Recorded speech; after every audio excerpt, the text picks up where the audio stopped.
ልክ ነሽ። እናንተ መካከል እኛ አያገባንም። ልክ ነሽ። በባልና ሚስት መሀልም መግባትም አያስፈልገን። ግን ደግሞ ከዚህ በፊት እኮ ተነግሯል። በነገራችን ላይ በእነሱ መካከል እንዳትገባ አልፈልግህም ብላለች እኮ ውጣ ከመካከላችን ብላለች እኮ። ድጋሚ የምገባበት በዚህ ሐሳብ እንደገና ወደ ሩታ የምትመጣበት ምንም አይነት ምክንያት የለም። ያኔ ስላስቀየመች ውሻ ስላደረገች በቀል አስበ የሆነ አይነት ነገር አስበ ካልሆነ በእንደዚህ አይነት ሁኔታ ውስጥ ሆና አብርሃምን መልሽው ትዳርሽን አስተካኪ ካልሆነ ከሌላ ሴት ጋር ሌላ ህይወት ጀምሮ ማየት አልፈልግም አይነት ሐሳብ ይዘ የመጣው የሆነ ያሰብከው በቀል ካልኖረ በስተቀር በጤነኛ አይምሮ አይደለም። በጤነኛ አይምሮ ሰው ይሄን እንደዚህ አያደርግም። እና አሁን ደግሞ ራስን አጠፋ። ኧረ በስመ አብ ስንት አይነት አውሬ አለ። ሲጀምር ሴጣን ምናምን የሚያስፈራ ቀንድ ያለው ምናምን አይደለም። ይሄው ሴጣን ዘንጦ ማህተብ አድርጎ መስቀል አድርጎ እዚህ ጋር ይሄው እንዴ ከሌላ ሴት ጋር መኮብለል ከቻለ ሌላ ሴትን ደስተኛ ማድረግ ከቻለ ሌላ ሴትን ደስተኛ አድርጎ ከሌላ ሴት ጋር ግንኙነት ፈጥሮ ያቺ ሴት ያለሱ መኖር አልችልም የሚያስብል አይነት ወንድ ሆኖላት ከተገኘ ለሚስቱ ባል መሆን እንዴት አቃተው? ትዳሩን መሰብሰብ ትዳሩን ማስተካከል እንዴት አቃተው? ይሄንን መልሱልኝ እስኪ። ሰላም ጤና ይስጥልን ውድ ቤተሰቦች እንደምቆያችሁልኝ ሁሉ ሰላም ሁሉ ሸጋ እሰይ እንኳን ሁሉ ሰላም ሆነላችሁ። እግዚአብሔር ከክፉ ሊጠብቃችሁ ያሰባችሁትን ሁሉ እግዚአብሔር ያሳካላችሁ። ከሀገር ውጭም ያላችሁ እንዲሁ በሰላምና በጤና እንደሄዳችሁ ያሰባችሁ ተሳክቶ ልፋታችሁ ፍሬ አፍርቶ እግዚአብሔርን የምታመሰግኑበት ቀን ቅርብ ይሁንላችሁ። እወዳችኋለሁ። ለዚህ ዩቲዩብ ቻናል አዲስ ሆናችሁ ላይክ፣ ሰብስክራይብ እንዲሁም የደውል ምልክቷን በመጫን ቤተሰብ መሆን ትችላላችሁ። አደራችሁ ስትጀምሩ ላይክ አድርጋችሁ ጀምሩ። አረባካችሁ ይመቻችሁ። ያንን ሐሳብ ሌላ ሰው ላይ ተረድተናልና አብርሃምን ሌላ የምታፈቅረው ሴት እንዳለች የተሰማንና ያንን ነገር ደግሞ ሩታ ነች ክፍተቱ እንዲሰፋም እንዲጠብም ማድረግ የምትችለው ብለን ስላሰብን ክፍተቱን እንድታጠበው አብርሃምና አንቺ እንድትቀጥሉ እንፈልጋለን። ስለዚህ ከአብርሃም ጋር እኔ በነገራችን ላይ አሁን እነዚህ ልጆች ግን ማለት ነው እኛ አሁን ግራ እያጋባን ያለው የእናንተ አይምሮ ነው። አንዴ እየሰፋ አንዴ እየጠበበ እየተቸገረ ነው። የእናንተ አይምሮ ጭንቅላታችሁ ነው እየሰፋና እየጠበበ እየተቸገረን ያለ ነው። ሩታ የምታሰፋውም የምታጠበውም ነገር የለም በአብርሃም ህይወት ውስጥ። ሁሉን ነገር አጥብቦ ጠባቡን መንገድ መረጣ አይደል እንዴ ከሚስቱ ጋር በቃ ሰፊው መንገድ እንደፈለገ የሚዘላዘልበት እንደፈለገ የሚሆንበት ነበረ። ያም ደግሞ የሲንግልነት ህይወት ነው። ያም ደግሞ አግባብ አይደለም። ሲንግል ስለሆነ ሰው እንደፈለገ ከፈለጋ ሴት ጋር ከፈለጋት ጋር የሆነ እድሜውን ያሳጥራል፣ ገንዘቡን፣ ጊዜውን፣ ሁሉ ነገር ያባክናል ማለት አይደለም። ግን ደግሞ ያም ቢሆን ያ ህይወት በቃኝ ብሎ አሁን ጠባቡን መንገድ ከሚስቱ ጋር ከመረጠ በኋላ እንደገና ደግሞ ከሌላ ሴት ጋር አንድ ትዳር ያለው ወንድ አስቡት እስኪ ሌላ ሴት አፍቅራው ራሴን ነው ማጠፋው ያለሱ መኖር አልችልም ምናምን አይነት ነገር እንደገና ደግሞ ባል እዚህ ጋር ከሚስቱ ጋር ያለውን ነገር ፈቶ አስተካክሎ ትዳሩን መቀጠል ሲገባው ለተወለደው ልጅ አባት ሆኖ ለሚያዩትም ለሚከተሉትም ሰዎች አርያ መሆን ሲገባው እንደገና እዚህ ጋር ሌላ ትኩሳት ተጋቡ። እሰይ ተመስገን ስንል ልጅ ተወለደ። አቤት የእግዚአብሔር ቸርነት አለን። እንደገና ተወለደ ልጁም በቃ አባትና እናት ሆኑ ሰላም ፈጥረው እነዚህ ልጆች እስኪ የሆነ አርያ ሆነው ለሰዎች የሆነ ነገር ይፈጥራሉ ብለን ስናይ እንደገና ሌላ ችግር ትፈጥራላችሁ። እንደገና ሩታ ያገባችሁ እኮ አብርሃምን ሳይሆን እናንተን ነው የሚመስለው። ሁሉ ጊዜ የመጣችሁ ስለ አብርሃም ችግር፣ ስለ ትዳራቸው ችግር፣ ስለምትመጣው ሴት፣ ስለተፈጠረው ነገር ምናምን ነገር እናንተ ናችሁ የምትመጡት። እንዴ ያገባችሁ አብርሃምን ነው እናንተን ነው ጎበዝ። የምሬን እኮ ነው እንዴ አራፎግሩን እንደዚህ የሚባል ነገር አለ እንዴ? የመጀመሪያውን ያለፈውን የድሮውን ታሪክ የተጨቃጨቅንበትንም የተጣላንበትንም ታሪክ እርሺውና አሁን አዲስ ህይወት አዲስ ምዕራፍ ጀምራችኋል ከልጃችሁ ጋር አስተካክዩ ለማለት ነው ዛሬ መጣ ነው። ነገር ግን ሩታ ማታስተካክለው ነገር ከሆነ ድሮ የነበራት አቋም አልታጠቅም ማለት ነው የምትለው ነገር አለና ያ ሐሳብ ማስቀየር በነገራችን ላይ አብርሃምና ሩታ አልተጣሉም ማለት ምን እንደሆነ ልንገራችሁ። አለመፈላለግ፣ ችላ መባባል፣ መሰለቻቸት ወይም ደግሞ በቃ አለ አይደለ የሆነ እንዴት ብዬ ልንገራችሁ በቃ ትዳሩን አለመፈለግ ነገር ነው እንጂ እየታየ ያለው ከአብርሃም ጋር እየታየ ያለው ከኤርሜላ ጋር ከሚሆነው ነገር አንፃር እንጂ ሁለቱ መሃል እስኪ ቁጭ አድርጋችሁ ልታስታርቋቸው የምትችሏቸውን ነገር ንገሩኝ። በዚህ ነው ሁለቱ የተጣሉት ሁለቱ ያልተስማሙት ብላችሁ እስኪ ንገሩኝ። እንዲታረቁ ሊያደርጋቸው የሚችልን ነገር ከመሃላቸው ነቅሎ እንዲያወጣ አብርሃም ተጠየቀ። ያንን ማድረግ አልቻለም። ከሩታና ከሄርሜላ ምረጥ ምናምን ሲባል አባቢ አሻፈረኝ አለ። ምንድነው ሁለቱ መሃል የተጣሉት? ምንድነው እምቢ የሚለው? ልጅቷ እኮ ከአብርሃም ጋር ልታርቅም እያለች ያለችው ከሄርሜላ ጋር ከሚሆነው ነገር አንፃር ነው። ሲጀምር አረ በኢየሱስም በጣም ነው የሚያስጠላው የምታሳዩን ነገር። አረ ተው ግን ተው ምን አድርጉ ነው የምትሉን? ልጅቷ ሙሉ እርግዝናዋን ስትጨቃጨቅ ስታለቅስ ሄርሜላ ትውጣ አረ ታረቅ። ይሄ እኮ በጣም ነው የሚያስጠላው። ከሚሆነው ነገር አንፃር ከሚፈጠረው ነገር አንፃር ለዚች ልጅ ለነገ ህይወቷም ለሰላሟም ለጤናዋም ሲባል ለልጇም ሲባል እናቴ ገና ልጇን ታጠባለች። ልጇን ለማጥባት አይምሮዋ ሰላም መሆን አለባት። የምትጨነቅበት ነገር የሚረብሻት እንቅልፍ የሚነሳት ነገር የሚያስጨንቃት ነገር ሊኖር አይገባም። ምክንያቱም ልጅ ከናቱ ሰላምን መጋራት አለበት። ደስታን መጋራት እረፍት የሆነ ነገር ነው መጋራት ያለበት። እያንዳንዱ እናትየው ጋር የሚመጣ ጭንቀት ሐዘን ወደ ልጁም ነው የሚሄደው። እየጎዳችሁ ያላችሁት አንድ ሰውን ብቻ አይደለም ልጁንም ጭምር ነው። ደስ አይልም እንዴ? እናንተ ለምን አትወጡም? በቃ ከመሃላችሁ ይሄው እስከ ዛሬ ድረስ የምታወሩት አንድ አይነት ቋንቋ ነው። ያም የአብርሃም አንደበት ሆናችሁ አብርሃምን ጽፎ የሚሰጣችሁ አብርሃም ይሄን በሉ ብሎ ይልካችኋል። እናንተ መታችሁ ልክ የሁለቱ አስታራቂ መስላችሁ እዚህ ጋር ድራማ ትሰራላችሁ እንጂ ወፍ አብርሃም ነው የሚልካችሁ። አሰክሱ እና ቤተሰቦች ከሌላ ሰው ጋር ግንኙነት እንዳይጀምር እንፈልጋለን። ማለት እንዲጀምር አንፈልግም። አቅራቢው ላይ ወይ ደግሞ ዙሪያው ላይ ያሉ ሰዎች ደግሞ በሱ ፍቅር በሱ ደግነትና ምን አድርጋው ሩታ ምን አድርጋው እሱ ከሌላ ሴት ጋር ይጀምራል? ሲጀምር ምን ቀረባት? እሷ ምን ሆኖ ምን ጎሎበት ነው እሱ ከሌላ ሴት ጋር የሚጀምረው? እስኪ ንገሩኝ። ከሩታ ያላገኘው ነገር አለ? ይሄ ጎደለበት የምትሉትን ንገሩኝ። ጨቅጫቃ ናት ምናምን ብትሉኝ ጨቅጫቃ እንድትሆን ያደረጋት እሱ ነው። ብትጨቃጨቅም ብትጣላም እልህኛ እንድትሆንም ያደረጋት አብርሃም ነው። በነገራችን ላይ የሚስትህን አመል ወይም የሚስትህን ፊት ሰዎች አይተው ያንተ ባህሪ ምን አይነት እንደሆነ ያንተን ክብካቤ ከሚስት ጋር ያለ ፌሎሺፕ ጤነኛ እንዳልሆነ ማወቅ ይቻላል። በቃ ሚስት ጋር የሚታይ መልካም ባህሪ፣ ሚስት ላይ የሚታይ መልካም ፈገግታ፣ የፊቷ ጥራት፣ የምታይ አለባበሷ፣ አዘናነጧ እያንዳንዱ ነገር ሳይቀር ባሏን ያመለክታል። በነገራችን ላይ እንጂ ሲያገባት እኮ እንደዚህ ጨቅጫቃ ተናዳጅ ተጣይ ምናምን አልቃሻ ምናምን ብትሆን ኖሮ አብርሃም እዚህ ሪሌሽን ውስጥም አያገባትምም። ልጅ እስከ መውለድም አይደርስም ነበር። ሰላም የነበረችው ልጅ እንደዚህ ያደረጋት እሱ፣ የቀያየራት እሱ። ሩታ ለአብርሃም ያልሰጠችው ምን አለ? ምን አጥቶ ወደ ሌላ ሴት ይሄዳል? ማስተካከል እየቻለ እንዴት ነው የሚሆነው? ውስጥ አንድ ባል አስቡት እስኪ የገዛ ልጁን በተቆራጭ ሲያሳድግ በየወሩ የሆነ 2000 3000 4000 ብቻ ምንም ብር እየላከ የወተት የልብስ እያለ ልጁ እኮ የተወለደው እግዚአብሔር እኮ ልጅን የሚሰጠን እኛ በተቆራጭ እንድናሳድገው አይደለም። ብርን እየሰጠን የሆነ ነገር እያደረግን አይደለም። ትክክለኛ አባታዊ ፍቅርና አባታዊ እንክብካቤ እየሰጠን እግዚአብሔርን የሰጠንን ልጅ ስጦታ አይደለ? ስጦታውን በሚገባ ተንከባክበን እግዚአብሔር ለሰጠን ኃላፊነት እንድንወጣ ነው እንጂ አባቢ ለወተትና ወተትና ልብስ እየገዛ እንድታሳድገው አይደለም ፈጣሪ ልጅን የሚሰጥ። ጓደኝነት ሌላ ነገር ውስጥ እየገቡ እየተሰማን ስለሆነ ይሄ ነገር እንዲቆም ይፈልጋል። ሩታ አሁንም ማስተካከል የምትችለው ሩታ ነች። ነገሩን ዛሬ ከአብርሃም ጋር ያለኝ ነገር አስተካክያለሁ ወደ ትዳር እመለሳለሁ ብለው ማውራት ያለባቸው ነገሮች። ብራዘር እኔ እያንዳንዱ እዚህ ቪዲዮ ላይ የምትሰሩትን ቪዲዮዎች እያንዳንዱን በደንብ አድርጌ ነው ማስታወሳቸው። ለማስተካከል ሞክራለች እኮ ሁሉን ትተና አለችው አይደል እንዴ? ይቅር ብያለሁ አለችው አይደል እንዴ? ሄርሜላን ጥሎ ወደ ትዳሩ መመለስ እኮ ነው የከበደው አይደል እንዴ? እሱ ጎበዝ ምንድነው እያላችሁ ነው ያላችሁት? አብርሃም እኮ የፈለገው ሩታ ከነ ሄርሜላና ወደ ቤት እንድትኖር ነው እኮ።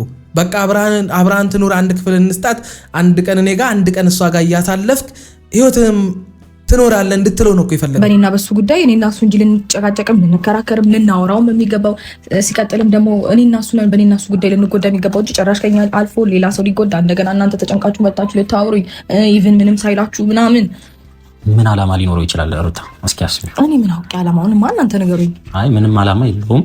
ዝም ብለህ ስታስበው የሆነ ነገር ሊኖረው ይችላል ብለህ ትገምታለህ። ያንን ዓላማ ግን እኔ ላውቀው አልችልም። ልገምት ወይም አለው እንዴ ብዬ ልጠራጠር እችላለሁ እንጂ ላውቀው አልችልም። ያንን ነገር የምታውቁት እናንተ ናችሁ። እናንተ ንገሩኝ እንጂ። አይ ምንድነው ሀሳባችን? በቃ የመጀመሪያው አይነት ፍቅር እንዲመለስ ነው የመጀመሪያ ፍላጎታችን እና አንቺ ጋር ደግሞ ያለው ስሜት እንደዛ እየመሰለን አይደለም እና አብርሃምን በመጣ ቁጥር እየደበረው ነው እና ይሄን ነገር ምንድነው እኔ እኮ የኔና እሱ ጉዳይ ነው። እናንተን እኮ የሚመለከት ነገሩ አይደለም ማለት ለምን በዚህ ልክ እንደዚህ እየሆናችሁ እንዳለ አልገባኝም። እኔና እሱ አውርተን ልንጨርሰው ልንፈታ የሚገባ ጉዳይ ሲሆን እናንተ በዚህ ልክ እንዲሆናችሁ ለእኔ ሁሌ ጥያቄ ነው የሚሆንብኝ። እውነቷን እኮ ነው ማለት ምንም ሀሳባቸው ራሱ ማለት እነሱ ተጨንቆበት እንቅልፍ አጥተውበት የሁለቱ ትዳር አሳስቧቸው ምናምን ነገር ወደ ቀደመ ህይወታቸው እንዲመለሱ ምናምን ፈልገው ምናምን አይደለም፣ ምንም አይደለም። በቃ ከአብርሃም ስር መውጣት ስለማይችሉ የአብርሃም ቅጥረኞች ስለሆኑ ስራ ነው እየሰሩ ያሉት እነሱ አሁን እንጂ የማስታረቅ ስራ ተጨንቀው ሊናቸው ከሷቸው ምናምን ነገር እንደው እግዚአብሔር ምን ይለናል ብለው ፈሪሃ እግዚአብሔር ውስጣቸው አድሮ ምናምን አይደለም። በቃ የአብርሃም ቅጥረኛ ስለሆኑ እሱ ሚላቸውን እሱ አድርጉ ሚላቸውን ነው እያደረጉ ያሉት እንጂ ሁለቱ አንድ ቀን ቁጭ ብለው ያልፈቱትን ነገር መሀላቸው ያለው ትዳር መሀላቸው ያለው ልጅ ፈጣሪን ፈርቶ እንኳን ሰው ቁጭ ብሎ ከሚስቱ ጋር አንድ ቀን ሳያወራ ስለ ልጁ የነገ ህይወት ተጨንቆ እኮ ሰው ከሚስቱ ጋር ቁጭ ብሎ ያወራል። አብርሃም የሚያሳየን ድራማ ምንድነው? በቃ ልጄንም አሳድጋለሁ ከሚስቴ ጋርም ሰላም ፈጥሬ ልጄን በፈለኩት ሰዓት እያገኘው እየመጣው እየጠየቅኩ ምናምን የፈለኩትን አይነት ህይወት ኑራለሁኝ አይነት። ከዛ እኔ እንጃ ከዛ ምን እንበል አንተን። ዋው አብርሃም የሚገርም ነው። በቃ ነገሮችን በሰላም ማስተካከል ይችላል። በቃ ከሷ ጋር ያለውን ነገር ዘግቶ የራሱን ህይወት እየኖረ ከሷ ጋርም ሳይጣላ በሰላማዊ መንገድ አሁን እንደሚያሳዩን አይነት ተጣልተናል፣ ተፋተናል፣ ሲንግል ማም ነኝ ከባሌ ጋር ግን ደህና ነኝ ወይም ደግሞ ከሚስቴ ጋር ግን ደህና ነኝ እንደሚሉ አይነት ሰዎች ህይወት ልታሳየን። ሩታ እኮ ስርዓት እንዳላት ትዳሯን እንደምትፈልግ የትኛውንም ጥፋት ብታጠፋ ይቅርታ እንደምትል አሳየች። ወደ ቤትህ እንድትመለስ ወደ ትዳርን እንድትመለስ ያቋረጣችሁትን ህይወት እንድትቀጥሉ ብዙ አይነት መንገድ አሳየችው። አሁን መታችሁ ትናንት እንደተጣሉ ነገር እዚህ ጋር መታችሁ ድራማ የምትሰሩት ለምንድን ነው? ልጅቷ በዚህ ሁኔታ ማረፍ ነው የሚገባት? መታረስ ነው የሚገባት? ባላ ከጎኑ ሆኖ ሚስቱን መንከባከብ ነው የሚገባው ወይስ ሌላ ሴት ጋር ይሄዳል የሚል ሌላ ራስ ምታት? ልጅቷ ሰላም እንዳትሆን በእንደዛ አይነት አይምሮ ውስጥ ሆና እንዴት ነው ልጇ የምታጠበው? አረ ሰዎች ባካችሁ ተው። ልጅ ነው የወለደችው፣ አመጣ ነው የወለደችው አይደለ? ብዙ ነገሯ እኮ በቃ ደቋል። ልጅቷ ራሷን ሪከቨር ታርግ፣ እስኪ ታገግምበት፣ ይደርሳል ሁሉም ነገር። አትረፍ ነው እንዴት ነው ነገራችሁ? ማለት እሱ መጥቶ እሷን ማውራት እንዴት ነው ማይችለው? ቆይ ለምንድን ነው እሱ መጥቶ ማያወራት? የሚፈልገው ከሆነ ትዳሩን እኮ መመለስ ነው፣ ማውራትም አያስፈልገውም። የባሰ ያለን ሀገርን አትልቀቃለ። ልክ ነሽ። እናንተ መካከል እኛ አያገባንም። ልክ ነሽ። በባልና ሚስት መሀልም መግባትም አያስፈልገንም። ግን ደግሞ ከዚህ በፊት እኮ ተነግሯል። በነገራችን ላይ በእነሱ መካከል እንዳትገባ አልፈልግህም ብላለች እኮ። ውጣ ከመካከላችን ብላለች እኮ። ድጋሜ የምገባበት በዚህ ሐሳብ እንደገና ወደ ሩታ የምትመጣበት ምንም አይነት ምክንያት የለም። ያኔ ስላስቀየመች ውሻ ስላደረገች በቀል አስበ የሆነ አይነት ነገር አስበ ካልሆነ በእንደዚህ አይነት ሁኔታ ውስጥ ሆና አብርሃምን መልሽው፣ ትዳርሽን አስተካኪ፣ ካልሆነ ከሌላ ሴት ጋር ሌላ ህይወት ጀምሮ ማየት አልፈልግም አይነት ሐሳብ ይዘ የመጣው የሆነ ያሰብከው በቀል ካልኖረ በስተቀር በጤነኛ አይምሮ አይደለም። በጤነኛ አይምሮ ሰው ይሄን እንደዚህ አያደርግም። ሲጀምር እሱ ሳያቅ እንደዚህ መታችሁ አታደርጉ ማለት። አሁን ከሀገር ሊወጣ ነው ብሎ አቤል ጀምሮ ይችላልና ከሀገር የሚወጣውም ከሌላ ሰው ጋር አይደለምና ከሄርሜላ ጋር ይመስለኛል። ሄርሜላም ለአብርሃም ስሜት ሳይኖራት አይቀርም፣ እሳት ታፈቅረውም አይቀርም ይመስለኛል። ይሄ ግምቴ ነው፣ የኔ ግምት ነው ግን እና አሁን ደግሞ ራሴን አጠፋ። ኧረ በስመ አብ ስንት አይነት አውሬ አለ። ሲጀምር ሴጣን ምናምን የሚያስፈራ ቀንድ ያለው ምናምን አይደለም። ይኸው ሴጣን ዘንጦ ማህተብ አድርጎ መስቀል አድርጎ እዚህ ጋር ይኸው እንዴ። ቆይ ምን ይሁን ምን ይጠበስሽ? ምን ታድርግች ልጅ? እሺ ታግቶ እኮ አይደለም ልጁ አይደለ እንዴ? የሆነ ነገር ተደርጎ አይደለም አይደለ? በግዴታ አይደለም አይደል እንዴ? ከሀገር ሊወጣ ያለው ከሌላ ሴት ጋርም ከሆነ ይውጣ ፈልጎ እኮ ነው ያደረገው። ምን ታድርገው? ልጇ እኮ የወለደችው ልጇ ከሀገር ሊጠፋ ምናምን የሆነ አይነት ነገር አስመሰላችሁት። ወንድሜ ሽንቱ እየቆመጠጠ ያለ የ27 28 ዓመት ወጣት እኮ ነው ያገባችው። ሰው ምን እንድታደርገው ነው የፈለጋችሁት? ያገባት እኮ ከሌላ ሴት ጋር ጥሏት ሊሄድ እኮ አይደለም። ያገባት እኮ ያስረገዛት እኮ ከሌላ ሴት ጋር አሸሸ ገዳሜ ሊል አይደለም። አርግዛው የወለደችለት እኮ እሱ ከሌላ ሴት ጋር ተያይዞ አገር ለቆ እንዲወጣ እኮ አይደለም። እድሜ ዘመኑን ዘላለሙን ከሷ ጋር አብሯት ሊኖር ነው አይደል እንዴ? በገባው ቃል ኪዳን መሰረት ሚስት ባል ሆኗት ሚስት ሆናው ለተወለደው ልጅ አባት ሆኖ ፊቸራቸውን እየሰራ የቤታቸው ራስ የሚስቱ ራስ ሆኖ በሚገባ መከታ ሆኗቸው እረፍት እንዲሆናቸው እንጂ እኮ ትዳር መስርቶ ያገባት ዛሬ ላይ ሊኮበልል እኮ አይደለም። አግብቼ መኖር እችላለሁ፣ ማስተዳደር እችላለሁ፣ ባል መሆን እችላለሁ ያለ አንድ ጎረምሳ እኮ ነው ያገባቸው። ከሌላ ሴት ጋር መኮብለል ከቻለ፣ ሌላ ሴትን ደስተኛ ማድረግ ከቻለ፣ ሌላ ሴትን ደስተኛ አድርጎ ከሌላ ሴት ጋር ግንኙነት ፈጥሮ ያቺ ሴት ያለሱ መኖር አልችልም የሚያስብል አይነት ወንድ ሆኖላት ከተገኘ ለሚስቱ ባል መሆን እንዴት አቃተው? ትዳሩን መሰብሰብ ትዳሩን ማስተካከል እንዴት አቃተው? ይሄንን መልሱልኝ እስኪ። አብራው ያለችውን ብዙ መከራ ብዙ ውጣ ውረዶችን አብራ ካሳለፈ ሚስቱ ጋር የተፈጠረ ነገር አስተካክሎ መቀጠል ሳይችል አዲስ ሴት ወደ ህይወቱ አምጥቶ ከሚስቱ ጋር ከዜሮ ያኔ ሲጀምር እንደነበረው አይነት ሪሌሽን ከዜሮ ጀምሮ ያቺ ልጅ በፍቅር እብድ አስደርጓት ዛሬ ላይ ያለሷ አልኖርም ራሴን አጠፋለሁ አይነት ነገር ውስጥ እንድትገባ የማረግ አቅሙ ካለው አብርሃም ከሩታ ጋር ለምን ያንን አድርጎ መታረቃቃቱ? መሰራት የሚችል ቲቪ ሊሆን ይችላል፣ ፍሪጅ ሊሆን ይችላል፣ ብቻ ቤት ውስጥ ያለ ኤሌክትሮኒክስ የሚቀየር ከሆነ ለምሳሌ ባትሪው የሚቀየር የሆነ ነገር አውጥታችሁ አጥሉም። ለምሳሌ ስልካችሁ ባትሪ ሲዘጋ አውጥታችሁ አጥሉትም አይደለ? ቻርጅ አድርጋችሁ ሲሞላ ጠብቃችሁ ትከፍቱታላችሁ አይደል? ምክንያቱ ስላልተበላሸ ሌላም ነገር ቢሆን መሰራት የሚችል ከሆነ ማሰራት ነው አይደል የምትሞክሩት። ስክሪኑን ቢሰበር ታስቀይሩታላችሁ እንጂ አጥሉትም አይደል? ሄዳችሁ አዲስ ስልክ አታውጡም፣ አዲስ ስልክ አገዙም። ያ ሁሉ ብር አውጥታችሁ ታዲያ ሚስቶቻችሁ ጋር ሲሆን ወንዱ ልፍስፍስ የሆነው ምንድን ነው? የምታገባት እኮ አብረሃት ሆነ ልጆች ወልደ እስከ እርጅና እስከ ሞት ድረስ አብረሃት ለመሆን እንጂ ገላዋን ፈልጋ አይደለም። ሌላ ሴት ጋር የሚያስሮጥ ምንም አይነት ምክንያት ስለሌለ ማለት ነው። ሰው ታስለፈልፋላችሁ። ነገር ግን እሱ ከኔ ጋር ሲሆን ኦልሬዲ አታዋለች፣ ሰው እራሷን ልታጠፋ ነው ማለት ነው። በእኔ ምክንያት ደግሞ ሰው መሞት የለበትም። እኔ ሰው ህይወት መጥፋት ምክንያት መሆን አልፈልግም። ሲቀጥል ደግሞ ሳታፈቅረው አትቀርም ወይም መሰለኝ ምናምን፣ ይሄ ድሮም የነበረ ስሜቷ ነው። እናንተ ልትደባብቁ ወይም እሷ ልትደባብቅ ልትሞክር ትችላለች እንጂ በዚህ ልክ ሰው ጓደኛዬ ነው ብሎ ማንም ከማንም ጋር እንደዚህ አይሆንም። እኔም ወንድምም ጓደኛ መመላቸው ሰዎች አሉ፣ ግን እኔ በዚህ ልክ ከነሱ ጋር እንደዚህ አይሆንም። እኔ እኮ እውነቴን ነው የምላችሁ ራሴን በአብርሃም ቦታ ሆኜ ስመለከተው ከሄርሜላ ጋር እንደዚህ አይነት ንክኪና ቬሎሺፕ ፈጥሬ ከእሷ ጋር እንደዛ እየሆንኩኝ እኔ ማንኝ ቤቴስ ምንድን ነው አለ እኔ ማንኝ ቃሊቲ ብረታ ብረት ነው እንዴ ተመረጥኩት? ስሜት የለኝም። ያቺ ልጅ እንደዛ እንደ ፋርማሲ ላይ እንዳለ እባብ እየተጠመጠመችብኝ ጎበዝ ወስጄ ዋጋዋን ነው እንጂ የምሰጣት ወንድ አይደለው። ወንድ ሴቶት ስሜት እኮ አለኝ። ከዝሙት ሽሽ ተባልነው እኮ ለዛ እኮ ነው። ካልሸሸ በስተቀር ከዛች ልጅ ጋር እንደዛ እንደው እየሆነ ምንም ነገር አይፈጠርም ብትሉኝ አልቀበላችሁም። ምንም ሳይሆንላት ምንም ሳያረግላት ልጅቷ እንደዚህ በዚህ ደረጃ ራሴን ነው ማጠፋው አይነት እንትን ወፍ ከሀገር ሊወጣ ደግሞ ካሰበ ማለት ነው ይሄዱ ሁለቱም አንድ ላይ ገብተዋል። እኔ እስቲ ጠይቋት ብላችሁ አላከንም አላችሁኝ። ሊወጣም ሊያስብ ነው አላችሁኝ።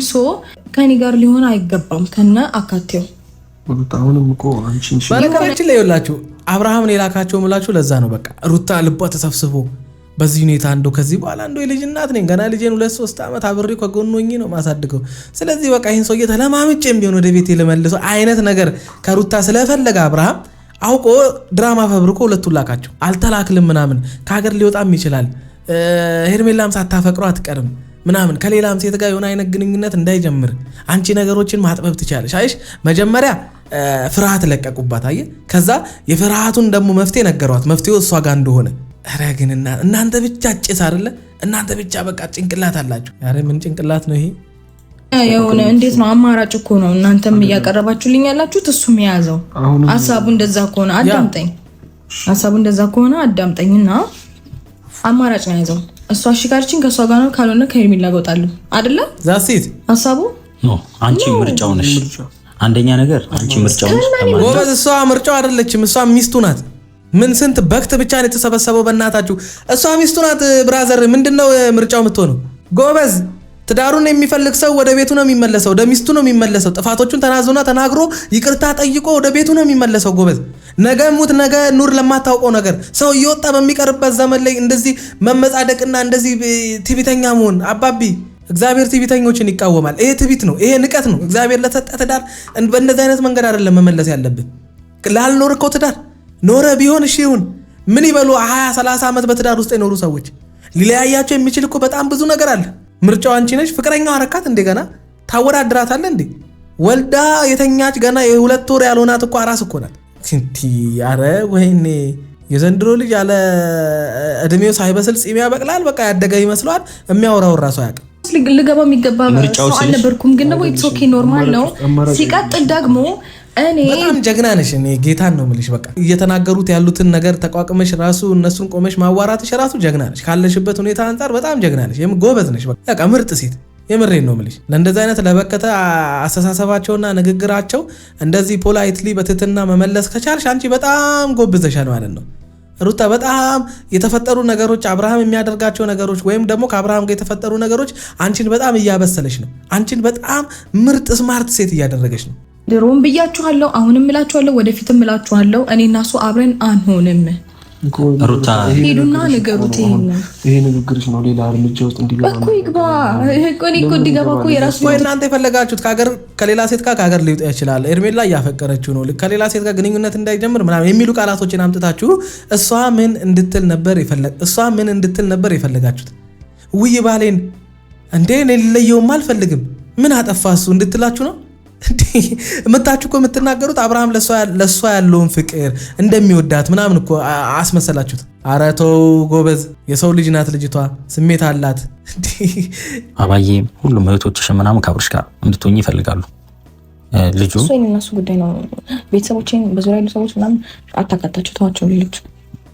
እሺ ማለት ያው ብዙ ሰው ይፈልጋል። ጎበዝ፣ አንድ ሰው ከአንድ ሰው ጋር አብሮ መሆን መፈለግና እኔም እኮ ፈልጋለሁ አይደል? ሁላችንም እኮ ሁለቱ አንድ ላይ እንዲሆኑ እንፈልጋለን። ግን ሁለቱ አንድ ላይ እንዲሆኑ የምንፈልገው ሁለቱ መሀል እየተፈጠረ ያለውን ችግር ለትዳራቸው እንቅፋት እየሆነ ሁልጊዜ ልጅቷን እያስለቀሰና እንቅልፍ እየነሳት ያለውን ነገር ከመሀላቸው ነቅለው አውጥተው ወደ ነበሩበት ሰላም እንዲመለሱ ነው ሰው እየፈለገ ያለው እንጂ ከአብርሃም ከቆሻሻ ተግባሩ ጋር አብራ ሩታ ትሁን የሚል ሰው የለም እንዴ።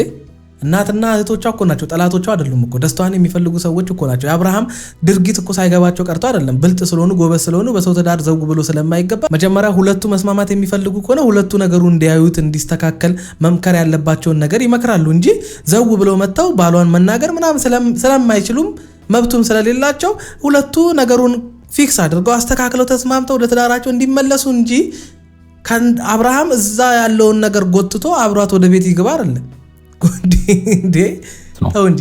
አንቺ ብቻ ነሽ አሁን እምቢ እያልሽ ያለሽው ከአብርሽ ጋር አልሆነም እያልሽ ማለት ነው። ብቻ ነገሮች በአንቺ በኩል በጣም ቀላል ነው፣ በአንቺ በኩል ቶሎ ይስተካከላል። እስኪ ይህን ቪዲዮ የምትመለከቱ ሰዎች በሩታ በኩል ቀላል ነው የምትሉትን ንገሩኝ እስኪ። ቀላል ነው ከአብርሃም ጋር እንድትታረቅ ወይም ደግሞ ከአብርሃም ጋር አብራ እንድትሆን ተመልሳ ሊያደርግ የሚችል ነገር በሩታ እጅ ላይ ነው ያለው። ሩታ ነገሮችን ማስተካከል እየቻለች ነው፣ ዝም ያለችው አውቃ ስለማትፈልግ ነው የሚያስብል አንድ ነገር ንገሩኝ እስኪ ንገሩኝ። አሁንም እሱ ሳያቅ ነው ነገሮች እያወራችሁኝ ያላችሁት ምናምን ኤኒዌይስ ይሄ ነገር ሌላም ቀን እንደማይደገም ምንም አይነት ማስረጃ የለኝም። እኔ እና እሱ መካከል በማናውቀው ነገር ሌሎች ሰዎች ሌላ ነገር እንደማያወሩን ወይም እንደማይፈጥሩ ምንም ማስረጃ የለኝም፣ ምንም መተማመኛ የለኝም። ስለዚህ ድጋሚ ወደኋላ አሁን በደንብ የገባቸው ይመስለኛል። እሷ አልታረቅም አልፈልግም እያለች ያለችው ነገ እንደገና ሌላ ሴት ወደ ህይወቷ መታ እንደማትበጠብጣት ድጋሚ እንደገና ሲጣሉ በሆነ ነገር ሳይግባቡ ሲቀሩ እሱ ወደ ሌላ ሴት ሮጦ እንደማይሄድ ምንም አይነት ዋስትና የለኝም ነው። ለዚህ ነገር ዋስትና ይስጠኝ ነው። ትክክል ናት። እኔ ሚስት የማገባው በቃ ከዚህ በኋላ ባለኝ ቀሪ ዘመኑ ውስጥ በህይወት ውስጥ የምትኖሪው አንቺና አንቺ ብቻ ነሽ። በቃ የእኔ ሴት አንቺ ነሽ። ወደ ሌላ ሴት ላልሄድ፣ ከሌላ ሴት ጋር ምንም አይነት ግንኙነት ላይኖረኝ፣ በቃ ሚስት ጓደኛዬ ሚስቴ ሁሉ ነገር ሚስቴ አድርጌ የሴት ጓደኛ ምናምን እያለ ከሴቶች ጋር የማይሆን ንክኪን ውስጥ ላልገባ፣ ለሚስቴ ባል ሆኜ ታማኝ ሆኜ ሚስቴን ደስተኛ አድርጌ ሚስቴን ሊያስከፋብኝ የሚችል ነገር ወደ ጎን እያደረግኩኝ ለሚስቴ ደስታ እየፈጠርኩኝ በተሻለኝ አቅም ከነ ድካሜ ሁልጊዜ ደስተኛ አረጋታለሁ ማለት አይደለም። በቃ ከነ ድካሜ ሚስቴን ደስተኛ እያደረግኩኝ ለመኖር እንጂ ትዳር ውስጥ የምገባው እኔ ሚስቴን እያሳዘም ከሚስቴ ጋር ስጋጭ ሌላ ሴት ጋር እየሄድኩ ከዛ ሚስቴን በሌላ ሴት እያስቀናናው ምናምን ነገር ኦረ በስመ አብ ብራዘር፣ ጥሌ ከፈጣሪ ጋር ነው። በእንደዚህ አይነት ህይወት ውስጥ የምትኖር ወንድ ካለ እግዚአብሔር ይርዳ። በቃ አሁን ሊያሳስቱ የሚችሉ ብዙ አይነት ሴቶች አሉ። አሉ። ወንድ ልጅ ነህ፣ ፈተና ይበዛባል። ግን እዛ ፈተና ውስጥ እንዳትገባ፣ ወደ ፈተና እንዳትገቡ ትጉና ጸልዩ አይደል የሚለው አንዱ እሱ። ሁለተኛ ደግሞ እዛ ቦታ ላይ አለመገኘ ሰው ውሎ ነው የሚመስለው ብራዘር። በቃ በየቀኑ ጫት ቤት ውለ አለመቃማችንም። ስለዚህ ሊያሳስት የሚችል በኃጢአት እንድትወርቅ ሊያደርግ የሚችል ትዳር ላይ አደጋ ሊጥልብ ከሚችል ነገር ራስን መታቀብ፣ እዛ ቦታ ላይ አለመገኘት። አሁን ባልና ሚስት አለ ብራዘር፣ በዛ ላይ ልጅ ተወልደዋል። ስለዚህ ከዛ ነገር ትርቃለ። በቃ ከተመ ሙሉ ሆኖ ጠንካራ ሆኖ ትዳሩን የመራ የለም ብራዘር። ድካሙን እያጠነከረ ከዛሬ ነገ እየተሻሻለ ራሱን እያስተማረ ነው ሰው ህይወቱን የሚመራው። ተመልሼ እኔ መጎዳት ወይ መቁሰል አልፈልግም። ሲቀጥል ደግሞ ቅድም እንደነገርኳችሁ ነው። በነገራችን ሁሉ ጊዜ እሷ መጎዳትና እኔ መቁሰል አልፈልግም፣ ድጋሚ እንዲያሳዝነኝ አልፈልግም እያለቻቸው ሰዎች እሷ ላይ ለምን እንደሚፈርዱ አላውቅም። መታረቅ አትፈልግም የሚለውን ብቻ ነው የሚሰሙት እንጂ ይሄኛውን ቃል አይሰሙም። ይሄንን ሄደው ለአብርሃም አይነግሩትም። እምቢ ብላለች ነው የሚሉት። ማለት እኔ አልገባኝም። ሁሉ ጊዜ ማለት እኔ እና እሱ መካከል የሆነ ጥሩ ነገር የሚፈጠር ሲመስላቸው ሰዎች የሆነ ነገር ፉርሽ ለማድረግ የሚሞክሩት ነገር ግን ሁሌ ጥያቄ ነው። አይተሻል አይደል? በሌላ ነው የምትወርጊው ባና ማለት በቃ ባናለች ባናችሁባቸዋል ባናችሁባል ነቅታ በቃ ነቅታችሁባቸዋለች ብቻ ተነቅቶባቸዋል። በቃ ነቅታችሁባቸዋለች። በቃ ይሄው ብራዘር መጣው ሲባነንባቸው ነገሮችን ልገለባበጡት ነው። በቃ አንቺ እንደዚህ ምናምን እያላችሁ ምናምን ነገር ድራማችሁን ልትጀምሩ ነው። ጀግና በቃ ተነቅቶባቸዋል። ሁለቱ ሲስቁ ሁለቱ ደስተኛ ሲሆኑ አትፈልጉም፣ ታስተዋውቃላችሁ። ዝም ነው ማለት የነበረባችሁ። ቀረቤታቸውን ሊያገረሽባቸውን የሚችል እንደገና ወደ ብጥብጥ ሊከታቸው የሚችል ነገር እንዲፈጠር ማድረግ አልነበረባችሁም። ጸጥ ነው ማለት ያለባችሁ። በቃ ቀስ ያሉ ሁለቱ እየተግባቡ ሁለቱ አንዳቸው ያላንዳቸው እንደማይሆንላቸው እያወቁት ይመጡ ነበረ። አሁን አምጥታችሁ ሌላ ነገር ለልጅቷ የሚሮጥ ከተታችሁ ታከል ከፈለግሽ ይህንን ነገር እኛ የመጣንበት ነገር ምናምን ማስወገድ ትችይ ነበር፣ ማስተካከል ትችይ ነበር። አሁን ግን በሌላ ነገር የተረፈው በቃ በመሀላችን እኛ ነገሮች ለማስተካከል ሲል ምናምን ስትይ ነው አሁን እንደዚህ ልል የቻልኩት። በመሀላችን የሆነ ነው ሲል ሳይሆን ሲመስላችሁ ወይም ደግሞ ሲመስላቸው ሌሎች ሰዎች እናንተን ሳይሆን ሌሎች ሰዎች ሲመስላቸው ሊስተካከል ሆኖ ምናምን እኮ አይደለም። ግን ደግሞ በቃ ላይ ካለ አይደለ ከልጁም ጋር መጣ ምናምን ሲያዩ ይሄ ነገር እንደ በፊት ሊሆን ነው እንዴ ምናምን ይሄ ነገርማ የሆነ ነገር መሆን አለበት ብለው ቁጭ ብለው ስራዬ ብለው የሚያስቡ ሰዎች ያሉ ነው የሚመስለኝ እንደኔ። ነገር ግን እንደዛ ስለሆነ እኔ ወደ በፊቱ ተመልሼ እንደ ድሮ አይደለም። ቢያንስ እኛ ጫፍጫፉን ነግረንሻል። ከዚህ በኋላ ደግሞ ለሚፈጠረው ነገር ምንም እንደማይመስልሽ እርግጠኛ ነኝ። እንደዚህ አዲስ ነገር መጥቶ የነገሯት ነው የሚመስለው እኮ ዳቢሎስ ብቻ። ለማንኛውም በቃ ሩታ እኔ ተመችቶኛል አሁን ያለሽበት አቋም። ከፈለገ ይምጣ ምንም ማድረጋችን በቃ። እንደዛም ብለሽ ደግሞ ጊዜ የምትሰጭበት ጊዜ አለ። በቃ የምሬን ነው የምላችሁ። ህይወት ይቀጥላል። ምንም የሚመጣ ነገር የለም። ትዳር ለምድር ነው የተሰጠን። ምድር ላይ እግዚአብሔርን አክብረን እግዚአብሔርን እያመሰገንን እግዚአብሔርን እያመለክን እንድንኖርበት ነው ፈጣሪ ትዳርን የሰጠን። ትዳር የዘላለም ህይወት የምናገኝበት ነገር አይደለም። ትዳር ውስጥ የምትገቡት ሰውን ለማኮሰስ አይደለም፣ የሰውን ነገር ለማበላሸት አይደለም፣ ሰውን በሽተኛ ለማድረግ አይደለም። የምትጋቡት ሰላም የነበረን ሰው ከቤት አምጥታችሁ አግብታችሁ ከዛም በኋላ የዛን ሰው ሰላም የምትበጠብጡበት ህይወት አይደለም ትዳር። በነገራችን ላይ ሩታዬ በርቺ፣ እግዚአብሔር ብርታቱን ይስጥሽ እናቴ። ልጅሽ ላይ ፎከስ አድርጊ።